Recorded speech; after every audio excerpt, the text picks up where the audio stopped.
नमस्कार। तो दिल्ली में सत्ता बदल गई है। 93 के बाद, 1993 के बाद 27 साल हो गए इसके। मतलब बीजेपी जब सत्ता में थी दिल्ली में, और ये 26 साल बाद एक तरह से दिल्ली में बीजेपी की सत्ता में वापसी हो रही है।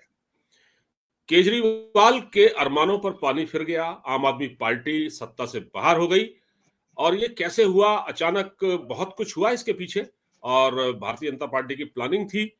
और कांग्रेस शुरू में कहीं टक्कर में दिखती थी, लेकिन बाद में रेस से बाहर हुई और अब तो बहुत बुरी हालत है कांग्रेस की। राहुल गांधी कहीं नजर नहीं आ रहे हैं।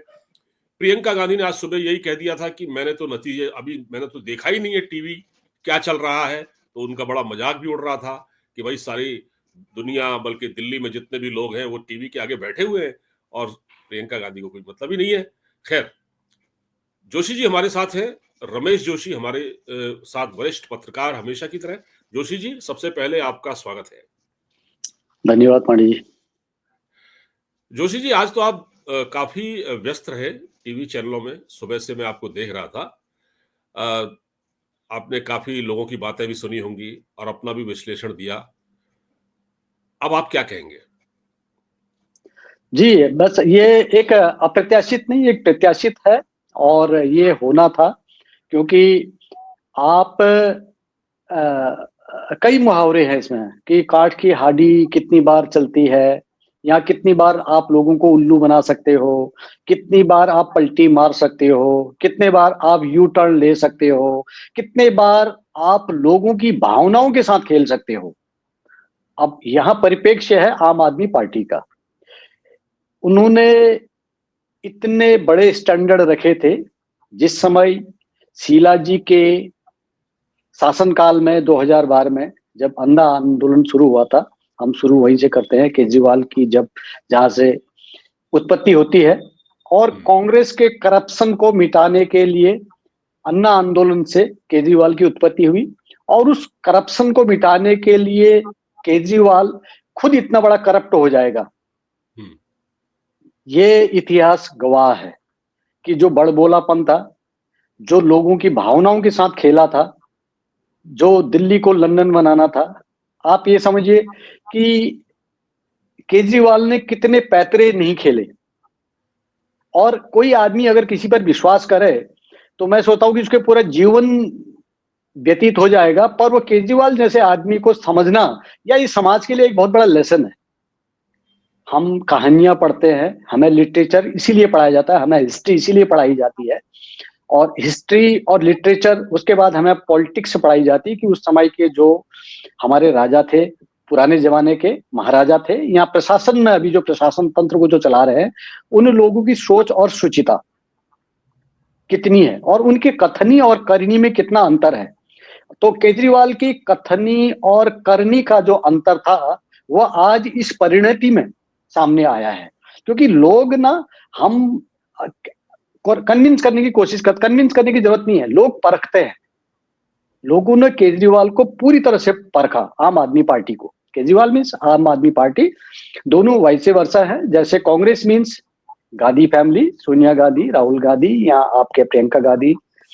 उसके अलावा तो कांग्रेस में जो भी होते हैं वो सिपा सालार होते हैं। उनकी कोई भी वहां भूमिका ऐसी नहीं होती है कि कोई जो उनका संविधान होता है या उनकी कोई कार्यप्रणाली के जो तरीके होते हैं वो लागू नहीं होते हैं उनके ऊपर, उनके पास वीटो पावर होता है। तो यही का हाल यहाँ पर केजरीवाल का था।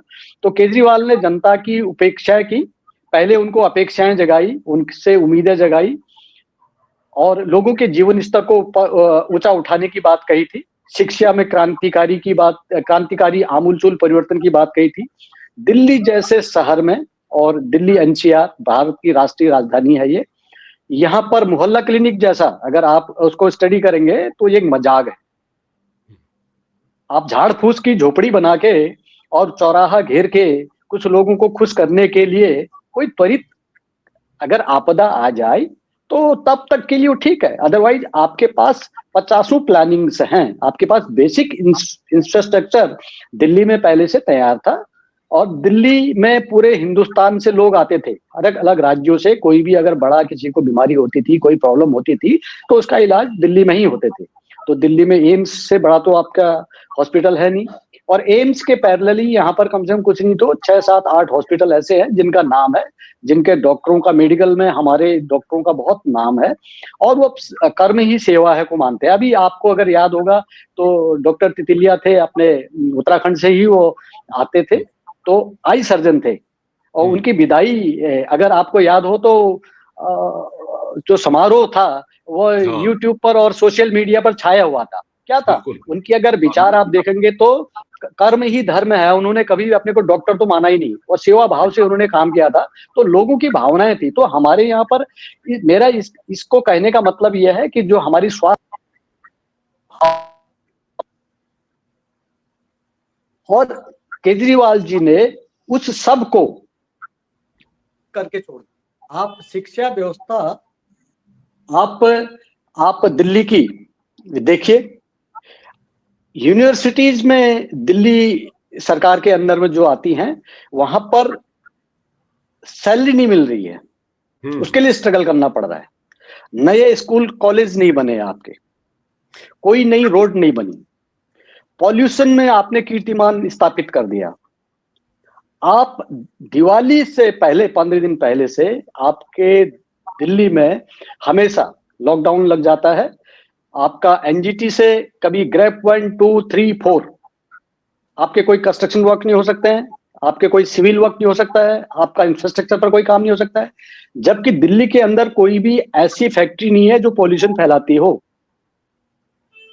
और यमुना, हम तो उत्तराखंड से हैं, मैं भी उत्तराखंड से हूं, पांडे जी आप भी है, हम तो यमुना के उद्गम स्थल से है, और यमुनोत्री हमारी वहीं से आती है, जो दिल्ली के लिए एक लाइफलाइन होनी चाहिए थी, एक जीवनदायिनी गंगा यमुना होनी चाहिए थी।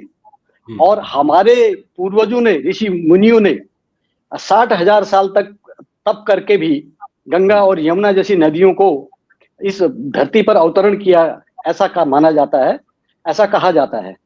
तो उस गंगा, उस यमुना की ये दशा आप देखें ना, कि आप यमुना में पूरा चुनाव का हमारा अभी ये एजेंडा रहा, और केजरीवाल जी ने उसको समझा नहीं। उनको लगता था कि यमुना से क्या वोट मिलते हैं, उन्होंने उसको कभी महत्ता नहीं दी। उसके अलावा उन्होंने क्या किया, जब वो उसमें फंसने लगे तो वो बोतलों में भर के यमुना उन्होंने पैक कर दी, और वो चुनाव आयोग को कह रहे हैं और भारत सरकार को कह रहे हैं कि इस पानी को टेस्ट करो और चेक करो यमुना खराब क्यों है, यमुना गंदी क्यों है। ये आपकी राजनीति जो 10 साल पहले आपने सीखी थी, 12 साल पहले सीखी थी, वो अब नहीं चलेगी। आपके पूरे पैतरे एक्सपोज हो चुके थे, और आपके पूरे पैतरे एक्सपोज हो चुके हैं। तो इसलिए ये जो आज हम परिणाम देख रहे हैं पांडे जी, तो वह उसी की परिणति है। जोशी जी, ये एक बहुत ही घटिया राजनीति का एक अंत है, बहुत घटिया राजनीति का अंत है, जब कोई मुख्यमंत्री ये कहता है कि हरियाणा से जहरीला पानी दिल्ली की ओर छोड़ा जा रहा है। उसने देश की राजधानी दिल्ली के लिए ये बात की, जहां प्रधानमंत्री, राष्ट्रपति, पार्लियामेंट, बड़े बड़े लोग और विदेशी दूतावास, तो वो क्या संदेश देना चाह रहे थे? एक तो ये है। दूसरा जोशी जी, करप्शन जो शराब को लेकर किया, शराब घोटाला था, वो तो है ही, और दो घोटाले में केजरीवाल जेल गए, वो हारे। मनीष सिसोदिया जो कि मंत्री थे, आबकारी मंत्री, वो हार गए। एक आतिशी जरूर जीती हैं, लेकिन मैं तो ये कहता हूं कि शराब घोटाले में तो आपने कहा कि हमको फंसाया जा रहा है, ऐसा कुछ नहीं है, हमारे पीछे एजेंसियां लगाई जा रही हैं, हमको बदनाम किया जा रहा है। लेकिन जोशी जी, मुझे तो ये लगता है कि जो शीश महल था ना 45 करोड़ का, जिसमें 10-10 लाख के पर्दे और महंगे महंगे टीवी, मार्बल वियतनाम से मंगाया गया, ये सारी चीजें, वो जो था उसको तो ये इग्नोर कर ही नहीं सकते। एक मुख्यमंत्री जो खुद भ्रष्टाचार को हटाने के लिए आया था, वो इतने बड़े आलीशान महल में रहने लगा, उसने अपने को ऐसा तब्दील किया कि मैं तो वैगनार कहां चली गई वो जिसमें चलते थे। ये जब शपथ लेने गए थे पहली बार तो मेट्रो में चढ़ के गए थे, ये सारी नौटंकी इन्होंने कर ली, मैं सुरक्षा नहीं लूंगा, फिर बंगले में रहने लगे। और शीश महल मैं खास तौर से इसको लेकर तो केजरीवाल पूरी तरह से एक्सपोज हो गए, और लोगों को ये समझ में आ गया, जिनको इन्होंने फ्रीबीज भी बांटी होंगी, बहुत से लोगों को समझ में आ गया हुआ यार ये आदमी क्या है बताइए, ये किस तरह से क्या ये आया था कि क्या कहता था और क्या हो गया? तो मुझे तो लगता है कि सबसे ज्यादा इनको जो भ्रष्टाचार का जो मामला है वो इन पर बहुत भारी पड़ा है, क्योंकि भ्रष्टाचार को हटाने ही तो आए थे ये। देखिए, ये पग पग पर इनका भ्रष्टाचार है। आप तो शीश महल कह रहे हैं, लेकिन मैं तो, मेरी जो भावनाएं हैं और जो जनता की भावनाएं हैं उनको मैं ध्यान में रखते हुए मैं बोलता हूं कि ये तो केजरीवाल के लिए कब्र साबित हुआ, हम्म। राजनीतिक कब्र। हम्म। क्योंकि जिस आदमी ने ये कहा था मैं कभी भी बड़ा बंगला नहीं लूंगा, और उस समय, जिस समय ये बजट पास नहीं हो रहे थे, जब एक फाइनेंशियल क्राइसिस के दौर में देश चल रहा था, सदी की आपदा आई थी, कोरोना जो काल था, इन्होंने लोगों को बसों में भर के रात के अंधेरे में आनंद विहार पर छोड़ दिया था।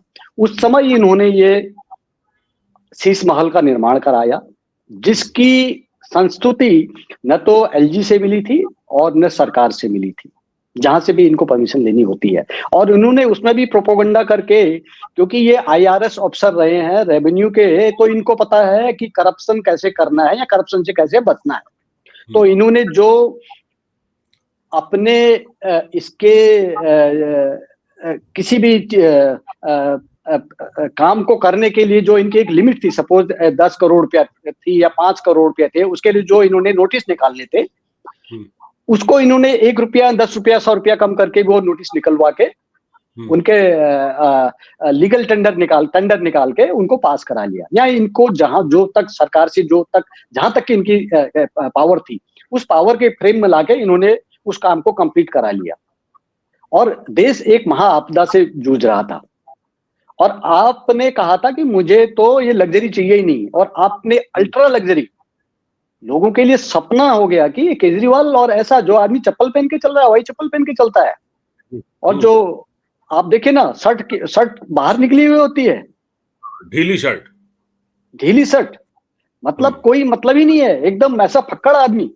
और जो आदमी कहता मुझे सिक्योरिटी के नाम पर कुछ नहीं चाहिए, उस आदमी को 2 स्टेट की सिक्योरिटी चाहिए, वो भी जेड प्लस। इतना बड़ा खतरा हो गया तुमको। और पंजाब पुलिस को, जी, पंजाब पुलिस की सिक्योरिटी भी ले रखी थी। पंजाब पुलिस की भी सिक्योरिटी रखी थी, दिल्ली की तो आपको मिल ही रहे हैं, आप माननीय हैं। और विधानसभा सत्र आप किस लिए बुलाते हैं? कि कश्मीर फाइल पर मजाक उड़ाना है तो आपको, आप बोल रहे हैं इसको यूट्यूब पर दिखा दो, सब फ्री में देख लेंगे, वो डाउनलोड कर दो, अपलोड कर दो, इसको अपलोड कर दीजिए। आप मोदी जी की कहानी दर्जा 4, जो एक गरीब आदमी होता है और वह अहंकारी हो जाता है और वह राजा बन जाता है, गरीब घर का बच्चा जो है, तो उसकी कहानी सुनाते हो आप। क्या विधानसभा इसलिए बनी है? आप सीएजी की रिपोर्ट पटल पर नहीं लाते हैं, आप एक कल्याणकारी राज्य की जो कल्पना होती है, उसमें जो कार्य होते हैं उनको नहीं करते हैं। आपने लोगों के जीवन को बद से बदतर कर दिया, अगर इसको हिसाब से देखा जाए। आपने जहां रेडी, वहीं पर रेडी और पटरी थी, वहीं पर आपने उसके ऊपर रेडी के कार्ड बना दिए लोगों के। तो पूरी दिल्ली इंक्रोचमेंट का अड्डा हो गई है। जितने रोहिंग्या थे, जितने बांग्लादेशी हैं, जितने बाहर से इलीगल इमिग्रेंट हैं, जिनका कोई अता पता नहीं है, आप राष्ट्रीय राजधानी क्षेत्र में हैं, जहां बहुत वीवीआईपी आपके रहते हैं, जो पूरा देश को संभालते हैं, और अनेक यहाँ पर आपके दूतावास हैं, आपके सुप्रीम कोर्ट को के जज यहाँ रहते हैं। मतलब आपकी पूरी जो सिस्टम है, पूरा भारत की जो दिल है, जो सिस्टम है, वो दिल्ली में है। और आपने ऐसा एक दिल्ली बना दी कि कहीं पर कुछ भी बहुत बड़ा बवाल हो सकता है। आप सिक्योरिटी रीजन से आप क्यों नहीं सोचते हैं इस चीज को? आप एक चीज और देखिए कि भारत की जो शिक्षा, जो सिक्योरिटी है, उसकी सिक्योरिटी को कितना बड़ा थ्रेट है, आपने उस पर कभी ध्यान नहीं दिया। और आपने दिल्ली को रेडी पटरी का शहर बना दिया। पानी आपके यहाँ पीने के लायक प्योर मिलता नहीं है, हवा से आप यहाँ पर सांस ले नहीं सकते हैं। आपने जो एक रिसर्च आ रही थी, उसमें आ रहा था कि एक आदमी जब अगर दिल्ली एनसीआर में रह रहा है, दिल्ली में रह रहा है, तो 5 साल की उम्र कम कर रहा है। और हर जगह तुम्हारे शिक्षा क्षेत्र हो, चाहे स्वास्थ्य हो, हर जगह आपका जो बहुत बड़ा भ्रष्टाचार का जो काम था, भ्रष्टाचार था, वो सामने आएगा। और ट्रांसपोर्टेशन के मामले में आपने कुछ नहीं किया। 10 साल से आपने कितनी डीटीसी की बसें ली थी, जबकि आपकी आधी रोड या तो सीपीडब्ल्यूडी बनाती है, पीडब्ल्यूडी का अलग कार्य है, न्यू दिल्ली म्युनिसिपल कॉर्पोरेशन अपना अलग काम करती है। उसके अलावा सेंटर की सरकार जो है, भारत सरकार जो है, उसने आपके जो ये आपका रिंग रोड है, उसमें आप ये समझिए कि द्वारका एक्सप्रेसवे, मेरठ एक्सप्रेसवे जो दिल्ली को छूता हुआ निकलता है, आपकी कितनी समस्याओं का समाधान कर दिया था। और आरआरटीएस, ये रैपिड रेल जो ट्रांसपोर्टेशन है, ये आपको कितनी बड़ी सुविधा दे रहा था। तो आपके पास तो पॉल्यूशन होना ही नहीं चाहिए। आपने अगर थोड़ा सा भी ध्यान दे दिया होता तो 60% काम तो आपको जो आपकी जो ये केंद्र की सरकार थी उन्होंने किया था। उसके अलावा द्वारका के पास में UER1 अर्बन एक्सटेंशन रोड जो थी, UER2, तो रोडों का जाल बना है। सोनीपत पानीपत के लिए जो आपका रिंग रोड जा रहा है, ईस्टर्न वेस्टर्न पेरिफेरल जो आपकी जो बनी है, तो दिल्ली को साफ सुथरा करना आपके लिए बहुत बड़ा काम नहीं था। पर आपने केंद्र की सरकार के साथ कोई कोऑर्डिनेशन नहीं करना है, आपने LG के साथ कोऑर्डिनेशन नहीं करना है, आपने कुछ न कुछ एक नया प्रोपोगंडा मचाना है, आपको दिल्ली के बाद दूसरे स्टेट्स में काम करने की तैयारी करनी है। अरे आप दिल्ली में काम करके परफॉर्म कीजिए, लोगों को लिखाइए। अब आप प्रचार मत करिए, आपका काम बोलना चाहिए था। और यहाँ केजरीवाल बोल रहे थे और केजरीवाल का प्रचार बोल रहा था, और प्रचार में भी इन्होंने 576 करोड़ रुपया, 576 करोड़ रुपया जो है इस पंचवर्षीय योजनाओं में इन्होंने दिल्ली NCR में सिर्फ हम काम कर रहे हैं, हम मच्छर मार रहे हैं, हम डेंगू से आपको बचा रहे हैं, हम चिकनगुनिया से आपको बचा रहे हैं, उस बाबत इन्होंने। और शिक्षा के प्रचार प्रसार में इंटरनेशनल वर्ल्ड क्लास हमारी शिक्षा प्रणाली है, और शिक्षा और स्वास्थ्य पर इन्होंने इतना पैसा खर्च किया कि शिक्षा के नाम पर मनीष सिसोदिया जी का लड़का जो है वो बाहर पढ़ने जाता है। और राघव बहल का, अगर जब जिस समय केजरीवाल अंदर जेल में बंद थे, तो 2 महीने उनके आंख के ऑपरेशन चला था लंदन में। राघव चड्ढा, ये शिक्षा व्यवस्था है, राघव चड्ढा। आप मानिए, इनकी स्वास्थ्य सेवाएं देखिए, इनकी शिक्षा नीति भी देखिए, और क्या कहें। तो जनता देख रही थी, और जनता ने देख के एक आमूल चूल जो उनको अपना परिवर्तन चाहिए था और जो रिजल्ट देना था, आंसर दे दिया। अब जोशी जी, अब फर्दर मैं बस ज्यादा लंबी बात नहीं करूंगा, फिर वीडियो बड़ा हो जाता है। मैं ये कह रहा था कि अब तो केजरीवाल की पार्टी दिल्ली में, तो देखिए अभी पार्टी तो है, उनका वोट भी उनको मिले हैं, उनकी सीट भी आई हैं, लेकिन अब तो इनको देखिए, जब क्या होता है, जब हारते हैं आप, क्योंकि जो नेता होता है वो ताकत यानी एक पावर के साथ रहना पसंद करता है। इनके ज्यादातर नेताओं पर भ्रष्टाचार के आरोप हैं, चाहे वो MLAs हैं, कोई भी हो। मुझे नहीं लगता कि अब इनकी पार्टी एकजुट रह पाएगी। अब केजरीवाल के सामने एक बड़ी चुनौती ये होगी कि कैसे वो पार्टी को एकजुट रखें। और दूसरा, उनको अब सबसे ज्यादा चिंता होगी पंजाब की। क्या कहना है आपका? जी बिल्कुल बिल्कुल। आप ये देखिए कि अगर आप कह रहे हैं कि केजरीवाल का जनाधार, मैं तो ये कहता हूं कि ये केजरीवाल का जनाधार नहीं, ये कांग्रेस का जनाधार था। जो कांग्रेस ने कोई भी इफर्ट्स किए नहीं। अभी भी अगर कांग्रेस खेलती थोड़ा सा भी, अगर ये लोकतंत्र का उत्सव था, कांग्रेस की जिम्मेदारी थी, कांग्रेस एक राष्ट्रीय पार्टी थी, तो इनकी अपनी अंदर ही अंदर छुपम छुपाई चल रही है कि वो समझ से बाहर है। जबकि कांग्रेस को अपना स्टैंड मजबूत करना चाहिए था। 70 में से 68 सीट पर कांग्रेस अपना आज जमानत जब्त करा चुकी है। 2 सीटों पर एक ले दे के आपके लड़ाई में संदीप दीक्षित थे, लेकिन संदीप दीक्षित को भी अपने दम पर ताल ठोकने को इन्होंने सपोर्ट नहीं किया। और ये कांग्रेस की अंदरूनी कौन सी नई कहानी है या कौन सी नई राजनीति है। ये अगर पंजाब की बात करते हैं तो पंजाब में भी कांग्रेस को ही इन्होंने उनकी कुर्सी छीनी है, और उन्हीं का वोट बैंक इन्होंने हथियाया है। और मैं तो ये मानता हूं कि कांग्रेस और आप दोनों एक ही हैं। जिस दिन कांग्रेस थोड़ी सी मजबूत हो जाएगी तो आपका तो जमीन अपने आप ही खाली होनी शुरू हो जाएगी। लेकिन कांग्रेस, क्या पता नहीं, बड़े भाई का अगर रिश्ता निभा रही कि इंडी गठबंधन में उनके छतरी के नीचे अगर वो काम कर रहे हैं, कुछ इनकी ऐसी प्लानिंग चल रही है, तो ये एक अलग चीज है। अदरवाइज पंजाब की तरफ भी आज के दिन में केजरीवाल का जो एक कॉन्फिडेंस लेवल है, आप देखिए दिल्ली इलेक्शन में जो एक कट्टर ईमानदार अपने आप को बोलते थे, लिख के दे देते थे, बाद में उन्होंने एडमिट किया कि मेरे को अहंकार आ गया था। ये इलेक्शन कैंपेन खत्म होने से 4-5 दिन पहले तक उन्होंने बोला था कि मेरे को बहुत बड़ा अहंकार हो गया था, मैंने बहुत गीता पढ़ी। और 4 बार 5 बार पता नहीं कितनी बार उन्होंने गीता पढ़ी। गीता पढ़ने के बाद उनको ये एहसास हुआ कि उनको अहंकार हो गया था, और उन्होंने अब लिख के देना बंद कर दिया था। हालांकि लास्ट में बोलने लगे थे कि हमारी 55 सीटें तो आएंगी, 55 से और 65 तक। और जो भी वोटर मिल रहा था वह उनको बता रहा था कि हम तो वोट तो आपको ही देंगे करके। वो वोटर नहीं मिल रहे हैं अभी। और रहेगी पंजाब की बात, तो पंजाब तो इनके लिए, पंजाब के लोग भी ये सब चीजें देख रहे हैं। ये 2100 का जो इन्होंने यहाँ पर फ्री का जुमला फेंका था, वहां पर 1100 रुपये का इन्होंने जुमला दिया है और लोगों को बोला कि हम 1100 रुपये, जब पंजाब जैसे प्रांत में जो हिंदुस्तान का सबसे संभ्रांत प्लान है, तो यहाँ इनकी रेवड़ी चल गई थी। और पंजाब में तो रेवड़ी की जरूरत थी नहीं, वोट बैंक की नीति में भी, क्योंकि हर आदमी वहां पर, हर तीसरा आदमी एनआरआई है। पंजाब में ठीक है, लुधियाना है, आपका कुछ क्षेत्र है जो इंडस्ट्रियल क्षेत्र है, वहां पर कुछ लोगों को जरूरत हो सकती है, लेकिन इन्होंने सिर्फ कैलकुलेशन इस हिसाब से की कि इनको अपनी सत्ता मिल जाएगी। सत्ता मिलने के बाद कह रहे आप स्टेट के लिए सोचिए, आप राष्ट्र के लिए सोचिए, आप समाज के लिए सोचिए, आप भारत के लिए सोचिए। आप एक राजनीतिक पार्टी नहीं है, आप अगेन आप एक आरटीआई लगा के दूसरे से हिसाब लेने की जा रहे हो, जबकि आज आप इस पोजीशन में आ गए हो कि आपको हिसाब देना पड़ेगा, जनता को बताना पड़ेगा।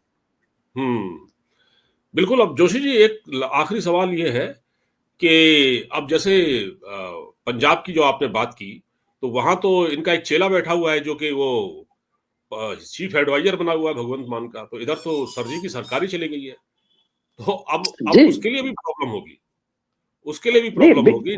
मालीवाल को पीटा था। बिल्कुल, आप देखो कितना प्रमोशन दिया है। नहीं, इनको पीटने पिटाने का तो इनका पहले दिन का काम नहीं है। इन्होंने शांति भूषण को पीटा, इन्होंने प्रशांत भूषण पीटे, इन्होंने कपिल मिश्रा को पीटा, इन्होंने योगेंद्र यादव को पीटा, इन्होंने कुमार विश्वास पीटने से पहले ही निकल गए, वो बात अलग होगी। आशुतोष खुद ही समझ के निकल गए। एक और थे पत्रकार, आपके नाम मुझे याद नहीं आ रहा है, अभी मैं भूल रहा हूँ।